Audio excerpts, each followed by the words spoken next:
option again, run an analysis.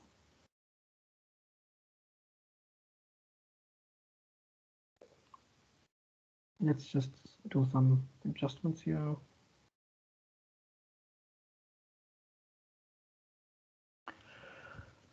And the model that we chose was random. Just click on random here. And for doing subgroup analysis, just go to this computational options. Click on it, compare groups, computation options, group by. You have two groups outcome is the same. Click on delivery format because we want to look at individual versus group format delivered interventions. Check this and check this as well. Also run analysis across levels of delivery format, compare effect at different levels of delivery format.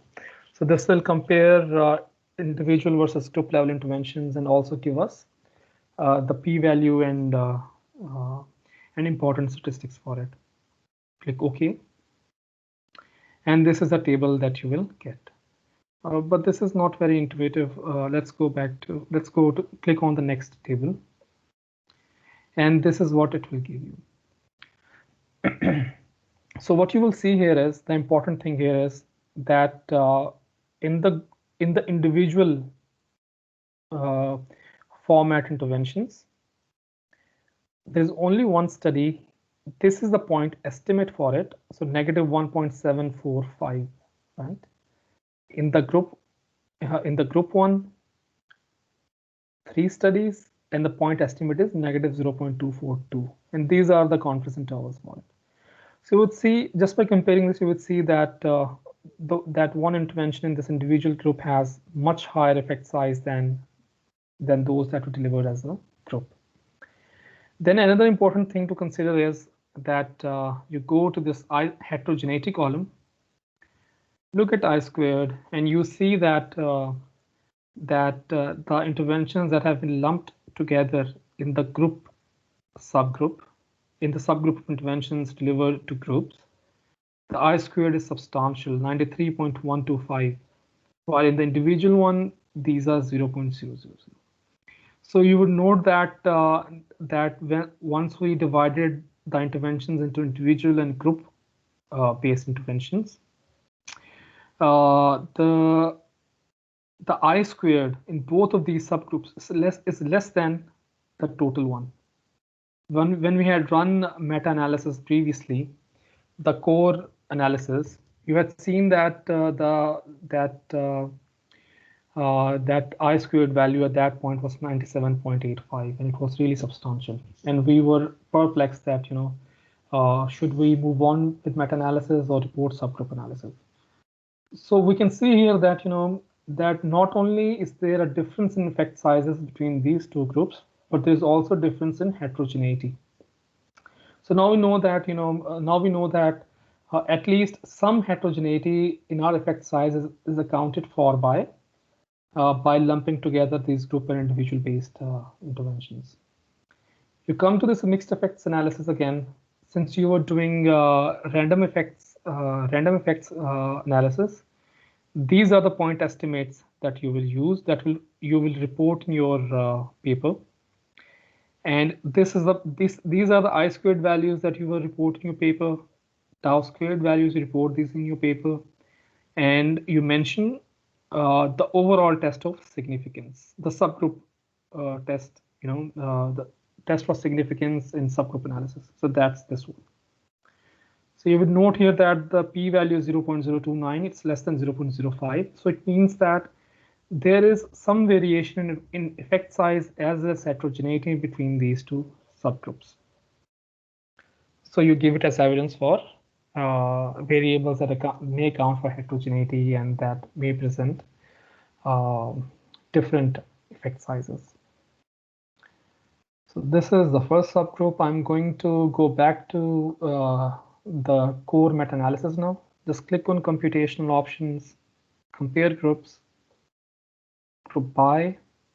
Another important thing, if you go to computational options, there is this drop box menu, mixed and random effects options. Click on it, and you will see that it does subgroup. It combines studies within a subgroup, either by assuming that there is a common among study variance component across subgroups, or it does not assume a common among study variance component across subgroups, right? So this is the option that Revman uses. This is the option that is usually recommended by statisticians such as Borenstein, who developed this comprehensive meta-analysis software.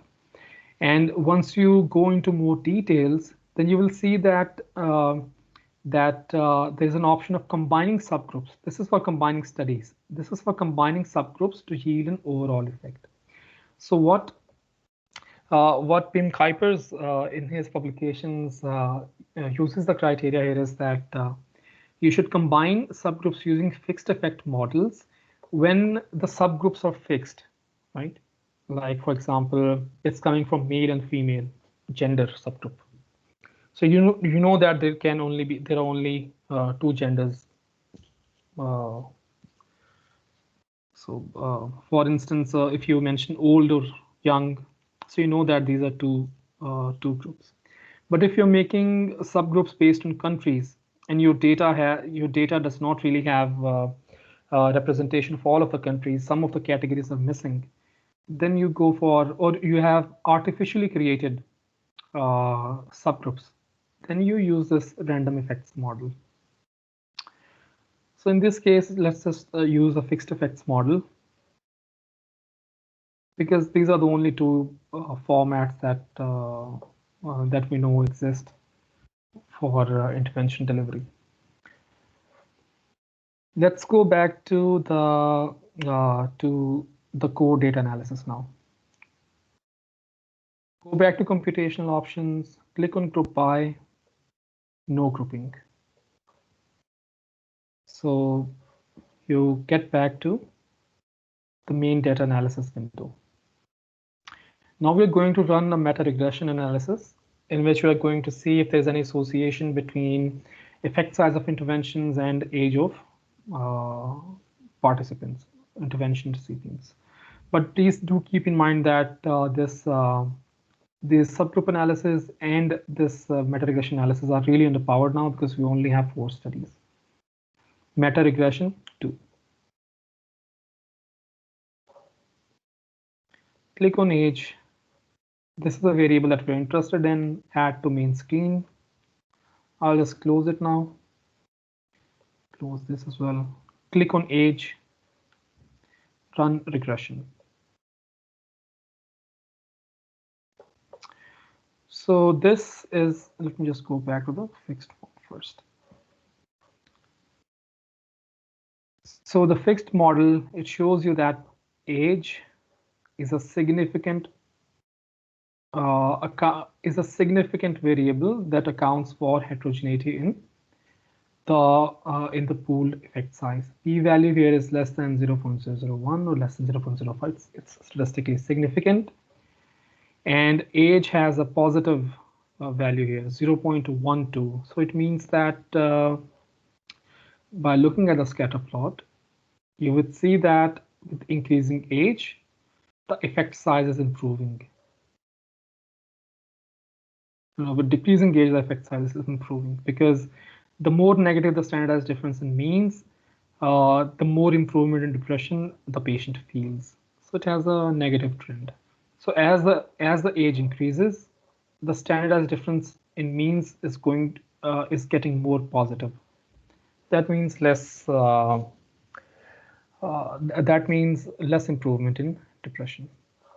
So this is the scatter plot that you can always present in your manuscript. I'm going back to the main results now. Just click on these main results. But you would note here one important thing, that there are two important variables or statistics here. One gives you Q value and P value for the model. Q is Cochrane's Q for the model, or you can also present it as chi-square value for the model, and the other shows it for the residuals, right? So I'll not go into a lot of detail, but although this model is represented as statistically significant, right, overall significant, It is analogous to the table that you find in SPSS for regression analysis, where they present you with the F value, degree of freedoms, and the P value, the ANOVA table for the regression. But here you would see that for the residuals, this is the chi-square value is 58.55, and the p-value is significant here as well. So it just corresponds to an assumption for the fixed effects meta-regression analysis. And it shows that if p-value is significant, then we are violating the assumptions of residual variance for fixed effect. So these results are not really valid, and you have to present the random effects model here. So I'll just go back to the random effects model here, this one, click on it. And it would show you here that an important thing, that coefficient remains positive, but the p-value is non-significant now. So 0.21 is non-significant. So this model is better one, because the previous model was based on a fixed effects model, which was violating its assumptions. And another important thing that you would see here is that I usually report in my study is this R-square analog. This R-square analog is similar to the R-square or adjusted R-square that is reported in simple regression models.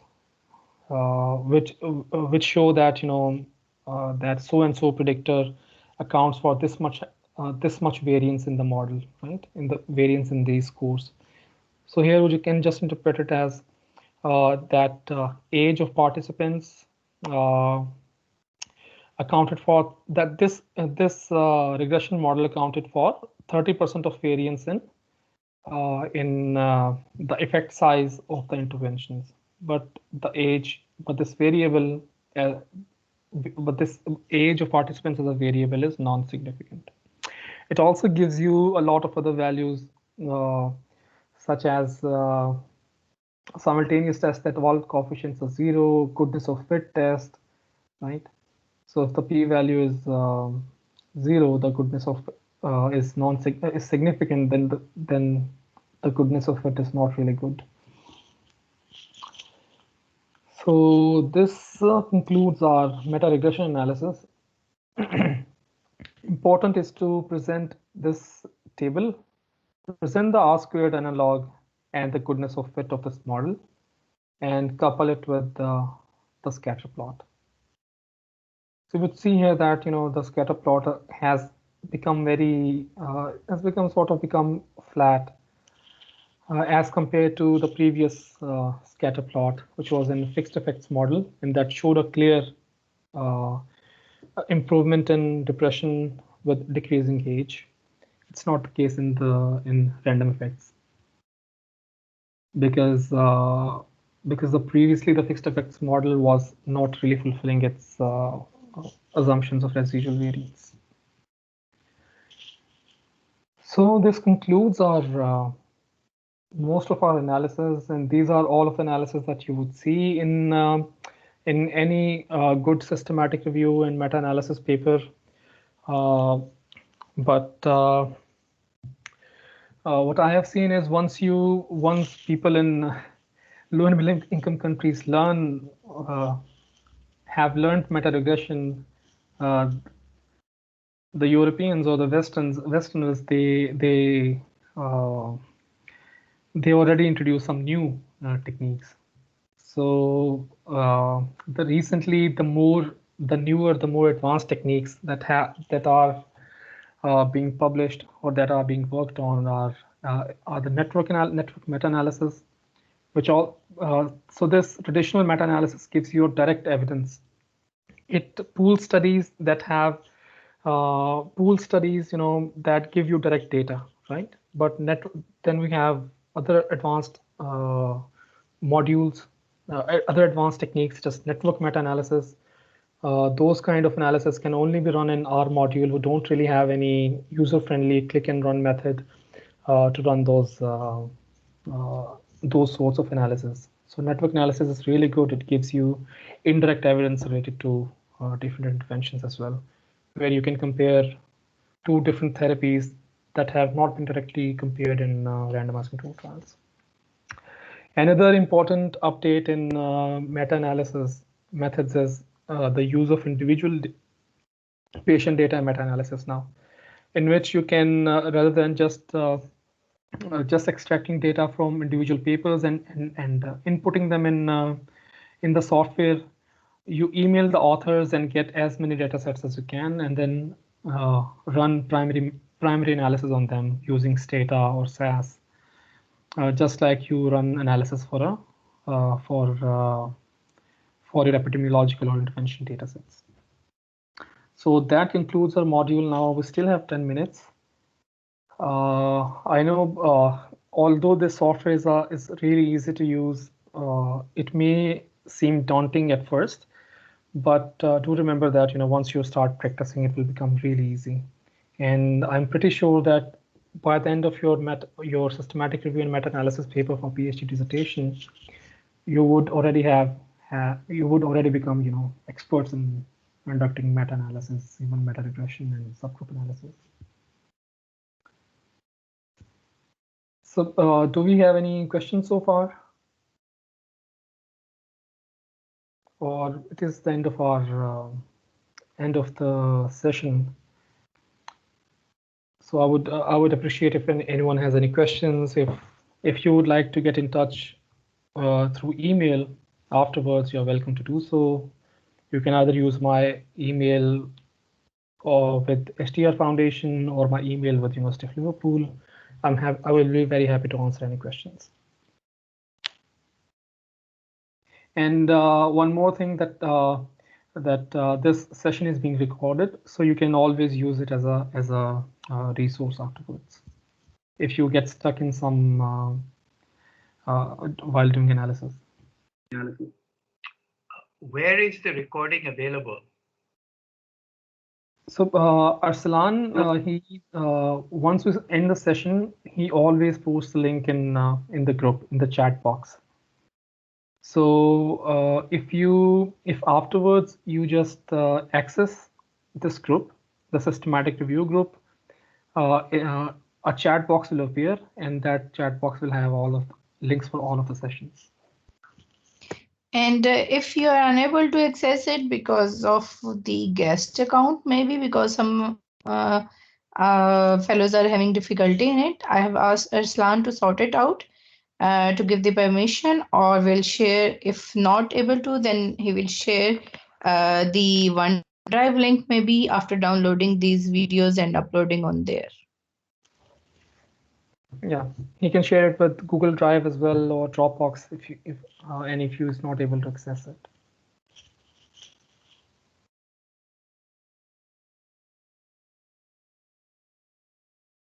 So any questions so far? If there are no questions, let's call it a day. And Ahmed,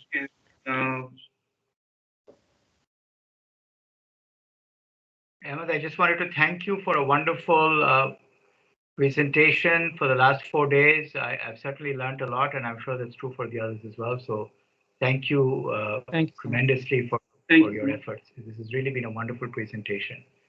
Thank you. Thank you so much.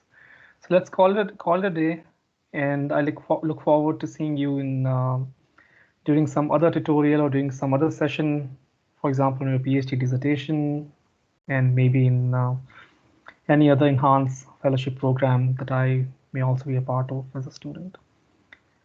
So good luck, everyone, and happy learning. Thanks a lot, Ahmed. Thank you so much. It was a wonderful presentation. Thank you so much. Thank you. Thank you so much. And everyone, good luck. Have a good evening. Good luck. Bye-bye. You too. Bye-bye. Thank you, Ahmed. Bye-bye.